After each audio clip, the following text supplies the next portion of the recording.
Il y a un dossier hallucinant qui vient d'être déterré autour de Louis Boyard. Souvenez-vous, Louis Boyard, c'est ce jeune post-étudiant, membre de la LFI, qui certains disent est un ancien dealer de drogue, qui utilise des méthodes extrêmement pas coubertines.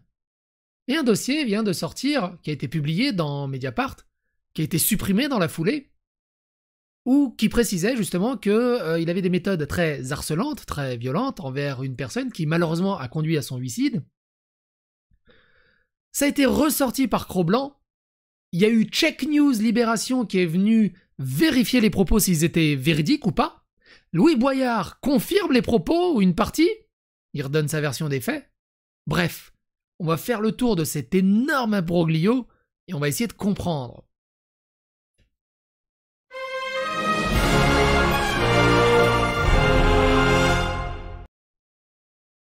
Donc Cro-Blanc avait fait cette vidéo, Scoop, enfin il avait sorti ce tweet, Scoop, Louis Boyard aurait participé activement au harcèlement de Guillaume Trantan, conduisant à son suicide. Beaucoup de gens seraient au courant et protégeraient Boyard, figure montante de la gauche. Et là tu dis, mais ils ont tous un problème parmi la LFI ou parmi la gauche, ou ce genre de choses. Souvenez-vous, il n'y a pas si longtemps que ça, on avait parlé de ce vilain gauchiste. Alors, c'est pas une insulte, c'est le nom de ce tweetos, qui s'appelait vilain gauchiste, qui était extrêmement réputé pour son harcèlement et son acharnement sur plein de monde, qui finalement a dit « j'arrête Twitter parce que j'en peux plus ». Et pareil, il explique qu'il a failli avoir sa place à la LFI, mais je vais pas vous spoiler pourquoi il s'est pas retrouvé là-bas. Le lien de la vidéo est là. En 2020, il y a eu un tweet où Jean-Marie Blanquer disait « L'UNL, où M. Mélenchon va se faire acclamer, a reçu 220 000 €, Avenir lycéen 65 000 ». Et je peux vous dire que les liens entre M. Mélenchon et l'UNL sont beaucoup plus forts que ceux que je peux avoir avec Avenir lycéen. En gros, l'UNL, c'est là où était Louis Boyard, 220 000 €. On va lire tout ça et vous allez voir, ça va prendre sens après coup. Merci de vous faire un jugement éclairé sur l'affaire concernant Louis Boyard et Guillaume T, plutôt que de prendre au pied de la lettre des informations douteuses et manipulées. Les explications sont parfois simples et sans histoire rocambolesque. Il faut savoir l'accepter. Donc Amélia Lenouen dit « Témoignage, affaire Guillaume T et Louis Boyard ». À la suite de la diffusion et publication d'un article mettant en cause Louis Boyard sur le suicide d'un de nos plus proches amis, Guillaume, nous nous permettons de prendre la parole. Blessés et choqués par la diffusion d'un article contenant des screens datant de 2018 et d'informations simplement fausses, pour certaines nous concernant, nous appelons à mettre un point final à cette affaire. Ces screens, douloureux rappel de la méthode déplorable et déplorée par la suite par les principaux concernés, ont été discutés tant par Louis que par Guillaume. Les excuses nécessaires avaient été faites et Guillaume affirmait lui-même emmerder mais aimer Louis Boyard, selon ses termes. On ne peut décemment considérer que les propos à caractère privé tenus par Louis en 2018, propos dont il s'est excusé, puissent avoir une quelconque responsabilité dans le suicide de notre ami. Nous reconnaissons le chagrin et la colère de chacun et chacune, cependant, nous appelons désormais toute personne qui souhaiterait à nouveau utiliser le décès de Guillaume comme élément de débat politicien à y renoncer, afin que ses proches puissent enfin vivre le deuil décemment. Nina Bonhomme, Amélia Lenouen, Julie Danelli. Article qui révèle pas mal sur les méthodes de Boyard, avec au cœur de ce système deux militants grenoblois, dont une élue d'Éric Piolle. Je ne sais pas comment ils peuvent se regarder dans une glace et continuer à donner des leçons d'humanisme au monde. Cet article sur le blog de Mediapart a été supprimé, mais par la magie de Wayback Machine, on a une copie. Et c'est très important et très intéressant de le lire également pour comprendre la suite. Mort de Guillaume Trantan, Louis Boyard à la barre. Lorsque j'ai choisi d'enquêter sur le mouvement de libération de la parole au sein des milieux syndicaux, on m'a prévenu « Oh, tu sais, tu ne trouveras rien, tout a été dit ». Mais pourtant, c'est bien ce sujet qui m'amène à l'enquête que je livre aujourd'hui. Cette dépression est une bonne nouvelle. Lorsque je choisis d'enquêter sur les mouvements de libération de la parole au sein des milieux syndicaux, on m'a prévenu « Oh, tu sais, tu ne trouveras rien, tout a été dit ». Mais pourtant, c'est bien ce sujet qui m'amène... Pourquoi je relis? Si vous faites une manchette, réécrivez pas exactement la même chose en dessous. C'est juste ridicule. Et plus précisément, l'affaire Guillaume Trantan, jeune étudiant communiste et homosexuel, retrouvé pendu dans sa chambre d'étudiant le 9 février 2021. Tout laissait à penser à un décès des plus anonymes et dramatiques auxquels la jeunesse s'est habituée ces dernières années. La conjugaison des facteurs d'exclusion familiale et de précarité chronique a amené Guillaume à se retrouver la tête sous l'eau. Petite chose, de province débarqué à Paris pour ses études, Guillaume était issu d'une famille pieuse et modeste du Grand Est. Empêché par ses carcans religieux catholiques, il prit rapidement la décision de monter à Paris pour s'assumer.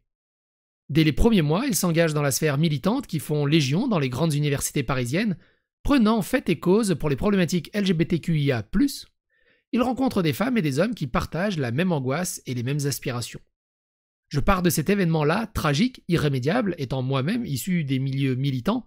Cette histoire est connue et a marqué nombre de camarades. Un élu communiste, Maxime Cochard, est accusé d'avoir Guillaume. Brisé, celui-ci met fin à ses jours. Voilà, clap de fin, circulé. Il n'y a rien à voir. Pour m'en assurer, j'appelle des amis communistes. Tous, ou presque, me confirment cette version. Moi, ce qui est fou dans tout ça, l'histoire est horrible. Ce qui est fou dans tout ça, c'est de me dire qu'il y a encore autant de communistes que ça. Il y en a un, Henri, qui ne l'entend pas de cette oreille. Pour lui, le huit de Guillaume n'est pas tant le fait de Maxime Cochard que d'un harcèlement féroce qu'auraient subi les étudiants communistes par des cadres de la France insoumise. Alors, pareil, Greg Tabibian, si tu veux m'aider. Les communistes sont à gauche. La France insoumise est à gauche. Donc normalement, ils devraient coopérer, non? Ils se détestent? Pourquoi c'est aussi compliqué? Je reste évidemment très méfiante à ces propos. Déjà, puisqu'il n'y a aucune preuve que nous parlons d'un sujet très sensible lié au huit d'un camarade, et qu'au final, ces propos peuvent témoigner d'une tension entre insoumis et communistes. Je recontacte Henri. Terrifié à l'idée de me parler, il me met en relation avec un camarade à lui, Amélie. Après des échanges de mails, Amélie accepte, sous couvert d'anonymat, de témoigner sur l'affaire Guillaume Trantan. Elle me fournit des archives qui me glacent le sang. 3 captures d'écran provenant d'une conversation entre Louis Boyard, Clara Jaboulet et Hugo Prévost. Certaines sont même tirées d'un échange entre Boyard et le regretté Guillaume. Nous sommes en 2019 et Louis Boyard est président de l'Union nationale des lycéens, l'UNL, qui a reçu 220 000 €, tu sais pas pourquoi. Dans l'une des conversations, Louis Boyard insulte copieusement Guillaume Trantan. Tu vois bien que c'est un connard, avant d'ajouter, comble de l'horreur, sa dépression est une bonne nouvelle. C'est magnifique, hein, comme valeur humaniste, de gauche, d'entraide, c'est magnifique. C'est toujours pareil, hein, je sais pas si vous avez remarqué, c'est toujours pareil entre ce qu'ils font en vrai devant la caméra, ce qui harcèlent et s'acharnent dans une violence absolue à critiquer des gens qui n'ont pas grand-chose à se reprocher au final, et ce qu'eux se permettent de faire derrière. Et on l'a vu avec Franck Brusset, avec Bad Mulch, avec tellement de monde, avec Vilain Gauchiste, avec tellement de monde, il y a une espèce d'archétype qui se recrée à chaque fois. Et d'ailleurs, la vidéo n'est pas encore sortie. Prochainement, je vous parle de la Z-éthique, la Z-éthique métacritique, qui sont un agglomérat de toxicité et de tout ce que les réseaux sociaux peuvent porter d'immondices, mais ce sera dans le cadre d'une autre vidéo.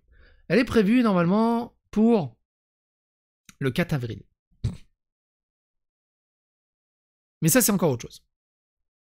Mais prenez note. Une autre relate le harcèlement de Guillaume 1 an avant sa mort. Ivan n'a pas voulu lui serrer la main. Laura, aujourd'hui conseillère municipale de Grenoble, semble s'émouvoir du sort de Guillaume, qu'il dégage, oui, mais on n'est pas obligé de mettre les gens en dépression. Boyard lui répond, il ne partira pas s'il est en bonne santé. C'est magnifique. Et Check News a confirmé ça. Enfin, Louis Boyard a confirmé ses propos à Check News, on va voir ça après. Donc c'est vrai. Comprenez, il faut l'envoyer en dépression, ou pire, pour qu'il arrête ses activités militantes. Mais la plus intrigante reste la dernière. Louis Boyard est implacable sur le sort de Guillaume. On l'a détruit comme on détruit un communiste. T'as la vache. Mais qu'est-ce qu'ils lui ont fait, les communistes? Ils lui ont volé son 4 heures à l'université? Qu'est-ce qu'ils ont fait? Et Hugo Prévost d'ajouter un gif « You're the best ». C'est d'autant plus grave qu'Amélie raconte avoir informé la structure du mal-être de l'étudiant communiste. Les propos exprimés parlent d'eux-mêmes. Si l'on remet en perspective le déroulé des faits, On assiste ici à une cabale arbitraire orchestrée à l'encontre d'un jeune homme racisé, homosexuel. Donc en plus d'être raciste, il est homophobe du coup, Louis Boyard, ça marche comment? Disons que, selon leurs propres règles, évidemment là je suis en train d'ironiser, c'est selon leurs propres règles. Normalement il y a une erreur 404 et il se transforme en poudre, Louis Boyard. Et après il fait... Exclu par la société du fait que son orientation sexuelle et dont la mort est invisibilisée depuis plus de 2 ans. L'entretien que m'accorde Amélie est encore plus révélateur. Par souci de déontologie, je laisse l'audio en libre utilisation, ainsi que les échanges de mails et les captures d'écran. Ah, ça, c'est l'audio, du coup. C'est quoi? C'est sur Vocaro? Ah, il n'y a plus l'audio. Ah si, il est là. Est-ce qu'il va marcher, Vocaro? Oui, 22 minutes. On va se regarder ça plus tard. Enfin, je me regarderai ça après la vidéo. Je suis sous le choc. Le portrait qui émane du désormais député Boyard est à des années-lumière de ce que j'en savais. Dans cet entretien, on apprend que cette histoire de harcèlement initiée par Boyard est connue dans le microcosme du milieu militant. Et au-delà de Guillaume, le harcèlement des camarades communistes était systématique pour lui Boyard et sa garde rapprochée. En gros, c'est un modus operandi classique.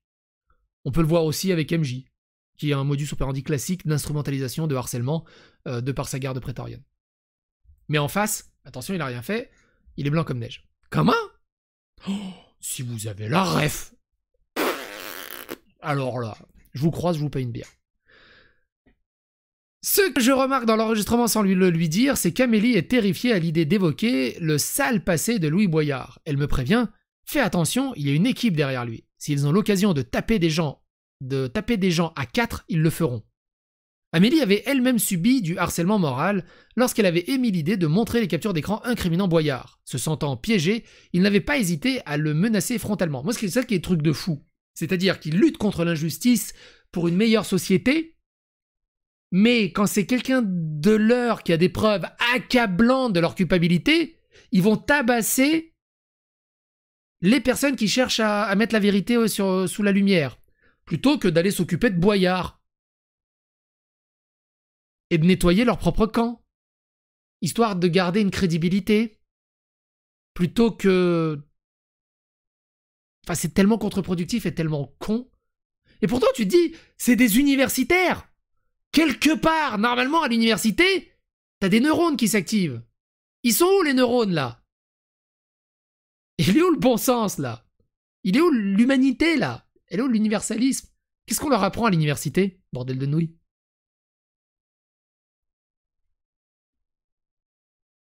Il faut rappeler que Guillaume Tran Tan était seul.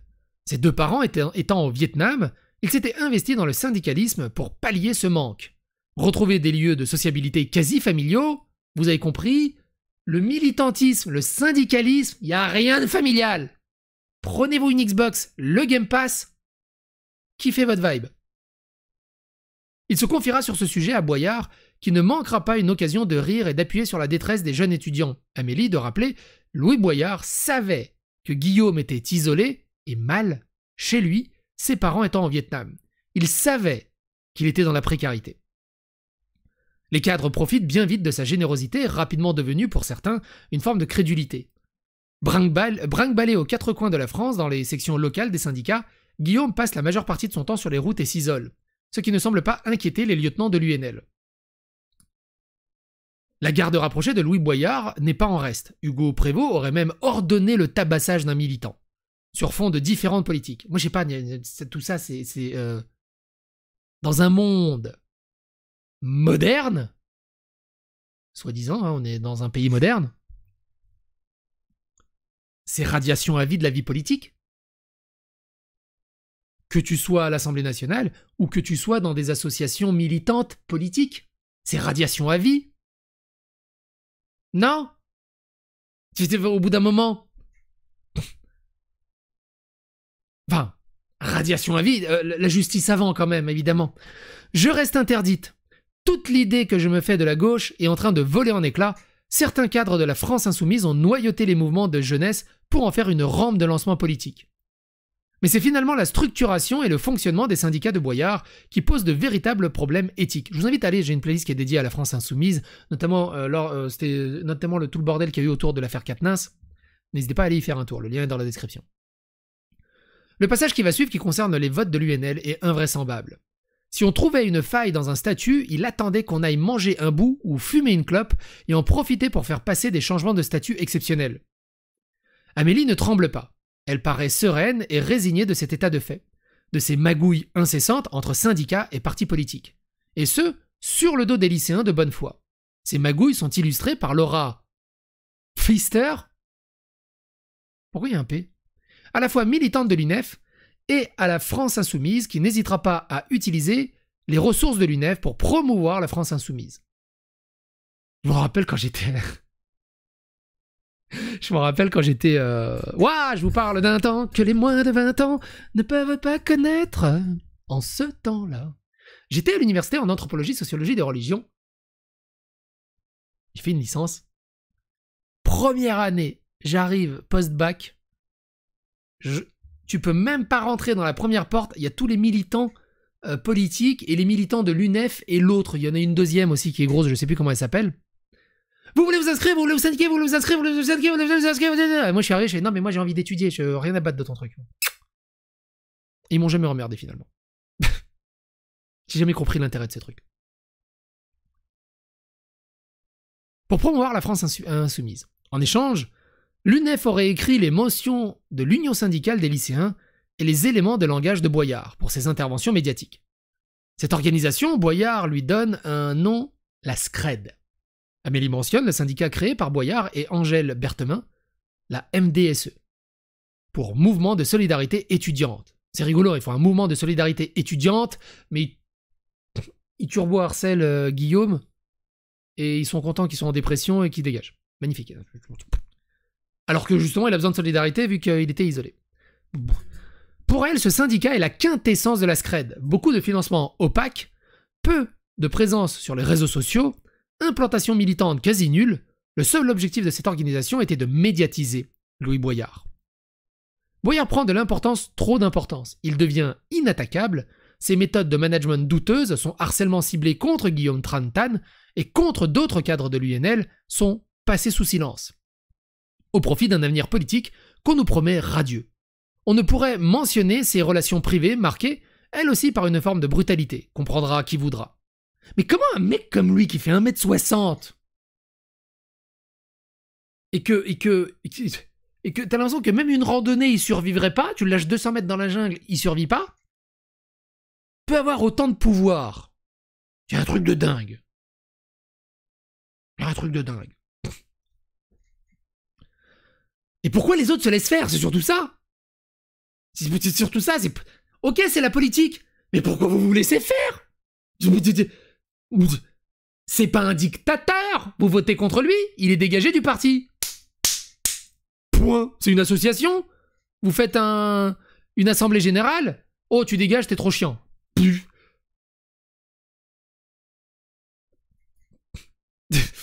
Ça reste des milieux associatifs, hein. Y a rien de compliqué que de dégager quelqu'un.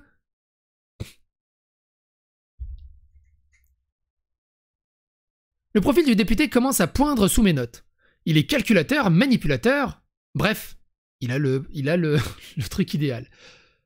Il n'hésite pas à envoyer des jeunes au charbon en espérant qu'ils se cassent les dents, les éloignant des projecteurs. Nina, la nièce de Clémentine Autain, fut victime de sa volonté de sectos, redirigée vers la France insoumise de Boyard. Il la dégoûtera du monde syndical. Il n'a pas de mots assez durs pour Héloïse Moreau, qui prendra la tête de l'UNL après lui. Après lui avoir forcé la main. Il parle d'une fille incompétente, assez incompétente pour ne rien avoir à faire avec lui, pour qu'elle soit présidente de l'UNL lorsque le scandale des dettes du syndicat éclateront. Fin calcul, si on omet de dire que Héloïse souffrira, elle aussi, d'une dépression après cet épisode douloureux, au final, Louis Boyard voit les gens comme des pions et traite les gens comme de la merde. Vous avez remarqué, hein, les associations étudiantes, les syndicats militants politiques, ils en ont rien à battre des humains. Et des gens. Ils en ont rien à battre des valeurs et de la moralité. C'est que des numéros. Et ils se bouffent entre eux juste pour regarder une belle place, pour monter dans la caste. Et des gens défendent ces gens-là. C'est hallucinant. Et ces gens vont aller cracher sur... Enfin, c'est... Pour celui qui a commencé à l'engagement dans le bloc à 16 ans, le constat est amer. Il est devenu un bon petit politicien, prêt à ruiner la vie des autres pour une carrière radieuse. Il est donc le symptôme d'une société malade, extrait d'un milieu bourgeois vendéen. Il a tenté d'opérer un transfuge de classe comme le décrirait Marx, mais à l'envers. C'est un peu comme Bad Mulch, c'est l'ultra-gauche, mais avec un papa qui gagne plus de 450 000 € par an et une maman qui est bien classée aussi. Et il va t'expliquer, et il fait un Ulule pour que des gens lui donnent de l'argent pour qu'il monte un projet sans raison. Enfin, il n'y a pas besoin d'argent pour son projet, mais admettons. Et il a eu son projet, il a eu son fric. Belle valeur. Encore récemment, MJ, ultra anticapitaliste qui fait une wishlist Amazon pour qu'on lui achète des fringues, des cadeaux, des figurines et... Il est un prolétaire parvenu à la morale peu recommandable et à la cohérence inexistante, de quoi dégoûter les jeunes militants avides d'émancipation et de lutte. Comment, à la lumière de l'affaire Quatennens, des soupçons adressés à l'endroit de Taha Bouaf, Éric Coquerel, Thomas Porte et Julien Bayou, le camp de gauche pourrait-il cautionner la veulerie et la méchanceté pure d'un de ses lieutenants? Comment la légitimité d'un député peut-elle être assurée alors même qu'il discrédite sa base militante à des fins politiciennes? Parce que comme Quatennens, hein, Mélenchon a pris sa défense en disant qu'il avait subi une véritable claque politique. Pourquoi les communistes sont-ils devenus la cible des insoumis? Les luttes intestines auront-elles raison du camp social? La dépression est un fléau, en rire est indigne, mais s'en servir pour évincer des éléments à des fins carriéristes est monstrueux. Venant d'une figure de la protection des étudiants et porte-parole des mouvements de jeunesse, c'est toute une structure qu'il faut questionner à présent. Je ne veux pas participer à généraliser la société du spectacle, ni à instrumentaliser la mort de Guillaume, néanmoins, j'estime qu'il s'agit d'un sujet d'intérêt général majeur, qu'il est de mon devoir de vous le partager. Pourquoi tu l'as supprimé? Ou c'est Mediapart qui l'a supprimé? Pourquoi Mediapart l'a supprimé du coup? Si la mort de Guillaume, surtout que les propos ont été validés, si la mort de Guillaume peut servir la cause des discriminés, des marginalisés, alors il est nécessaire de rétablir certaines vérités sur nos chefs et de leurs méthodes. Il faut aussi que Mediapart rétablisse cet article. Ils ne méritaient pas cela. Ces bourreaux, du plus indirect au plus influent, devraient répondre de leurs actes. Il faut poser la question non à Louis Boyard, qui n'aura sans doute jamais le courage de répondre à ces accusations, mais à la France insoumise. Était-elle au courant des agissements de son élu? A-t-elle organisé l'avènement de ce type de pratique dans le milieu étudiant? Comment se prémunir de ces comportements problématiques au sein des organisations syndicales? Comment protéger les futurs Guillaume ou Héloïse des conduites d'une poignée de carriéristes? Au terme de nos échanges, j'ai esquissé une idée assez précise du personnage, de sa veulerie. Hey Google, donne la définition de veulerie.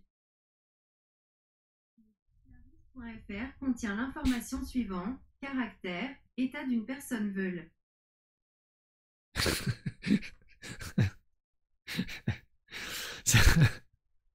Ça me rappelle, on avait acheté Sonic 3. On avait acheté Sonic 3, c'est sorti quoi, en 92, 93, si je dis pas de conneries. Je peux dire des conneries. Hein. Donc on avait 10 ans, 11 ans. On rencontre Knuckles. Oh, Knuckles, c'est génial! Knuckles, l'échidné. Nous, on se regarde en disant, mais qu'est-ce que c'est un échidné? Il n'y a pas Internet à l'époque. Du coup, on prend le dictionnaire. On va à échidné. Échidné, mammifère appartenant à l'espèce des échidnés.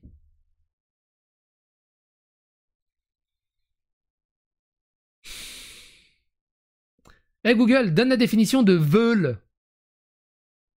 Le site cnrtl.fr contient l'information suivante: avoir la ferme intention, le souhait, le désir de. C'est tout?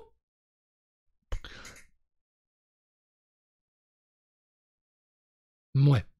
Je suis pas convaincu. De sa veulerie, de sa lâcheté. Si d'aventure le témoignage d'Henri et d'Amélie venait à prendre de l'ampleur, j'appelle les organes de médiation et les comités de surveillance à investiguer en interne. Il va sans dire que cette affaire, si elle n'est pas jugée au sein des partis de gauche, risque de jeter le discrédit sur toutes les organisations syndicales engagées qui elles, abattent le réel. Travail de terrain, cela n'est pas souhaitable. Je rajouterai aussi qu'il faut faire la lumière d'urgence sur le financement des organisations syndicales étudiantes et lycéennes. mon interlocutrice laissant entendre qu'il y aurait eu détournement de fonds dans ces structures. J'invite les responsables à prendre la parole et à clarifier ces zones d'ombre. Je m'adresse désormais à ceux qui, en ces temps de justice sociale, prendront la défense de Louis Boyard, et ce même s'ils savent la véracité de ce que je démontre. Si vous ne dénoncez pas ce comportement pour vous, faites-le pour celles et ceux qui ont souffert de cet individu. Je parle aussi à celles qui l'a fréquenté, nota bene, NB ça veut dire nota bene, c'est rien à voir avec le youtubeur, je sais ce qui s'est passé. Les premiers jalons de la libération de la parole des femmes ont été posés ces dernières années grâce à un courage sans pareil. Il nous reste des chemins à parcourir et cette lutte ne peut se borner à ce segment. Dans une perspective intersectionnelle, il appartient aux alliés de faire... Pourquoi il a fait tout l'article sans inclusif, pourquoi il vient foutre un inclusif là? Il appartient aux alliés de faire la lumière et la justice sur tous les comportements problématiques, allant de la simple brimade à l'humiliation publique jusqu'à l'acte de violence pure. J'adresse mes pensées aux victimes du harcèlement, de violences psychologiques et de physiques, à Guillaume, à Héloïse et aux victimes qui parleront un jour de cette affaire, ou d'autres. Vous trouverez dans cet article les captures d'écran ainsi que l'audio de l'entretien réalisé. Suite à ça, Libération Check News, donc l'organe de vérification de la véracité si c'est vrai ou pas, enfin un des organes, qui explique que c'est des captures d'écran accusant Louis Boyard d'avoir harcelé et poussé au suicide un jeune militant communiste. En plus, c'est génial parce qu'il cite... Le billet a été diffusé ces derniers jours par plusieurs relais de l'extrême droite, notamment le rappeur et streamer identitaire Cro-Blanc, donc il s'identifie comme un streamer et un rappeur. Cro-Blanc, c'est cool qu'il parle de Cro-Blanc. Cro-Blanc, du coup, je vous laisse le lien dans la description de sa chaîne F de News. Il en parle parce qu'il développe beaucoup plus cette affaire autour de Louis Boyard. Il en parle dans 2 ou 3 vidéos, je crois. C'était il y a si longtemps que ça, c'est pas possible. Blablabla, blablabla, blablabla. Mais je suis... Là, Louis Boyard, responsable d'un win. Ensuite, il y a une amie victime sort du silence. Et après, l'article sur Boyard supprimé par Mediapart. Je vous invite à regarder ces 3 vidéos. Je vous laisse le lien de sa chaîne dans la description. Check News est derrière un paywall. Du coup, j'ai demandé à ChatGPT d'en faire un résumé. Vous allez voir, c'est tout aussi intéressant. L'article rapporte, donc l'article Check News, hein. L'article rapporte que Louis Boyard, ancien président de l'Union nationale lycéenne, a été accusé sur les réseaux sociaux d'avoir harcelé un jeune militant communiste, Guillaume Tran-Tan, qui s'est ensuite mis une idée. L'article mentionne que cette accusation est basée sur des captures d'écran d'une conversation Facebook datant de 2019 entre Boyard et d'autres membres de l'UNL, où il tient des propos insultants envers Tran-Tan. Le député confirme la véracité de ces messages dans une réponse à Check News. Les messages reproduits sont vrais et qu'ils ont bien été envoyés le 8 janvier 2019. Mais Louis Boyard explique également que ces messages étaient déjà connus dans la sphère militante après avoir fuité et avaient fait l'objet de discussions avec Guillaume Tran-Tan. Plusieurs témoignages indiquent que lorsque Boyard était président de l'UNL, il cherchait à tenir à l'écart les membres défenseurs d'une ligne plus communiste, soutenue par Tran-Tan et d'autres. L'article mentionne également que des proches de Tran-Tan ont confirmé qu'il avait pardonné à Louis Boyard et que les messages échangés ne constituaient qu'un aspect d'un contexte politique et syndical hostile. Qu'est-ce que vous en pensez de tout ça? N'hésitez pas à donner votre avis, votre opinion dans les commentaires, n'hésitez pas à faire tester l'algorithme de YouTube, et on se retrouve pour d'autres informations.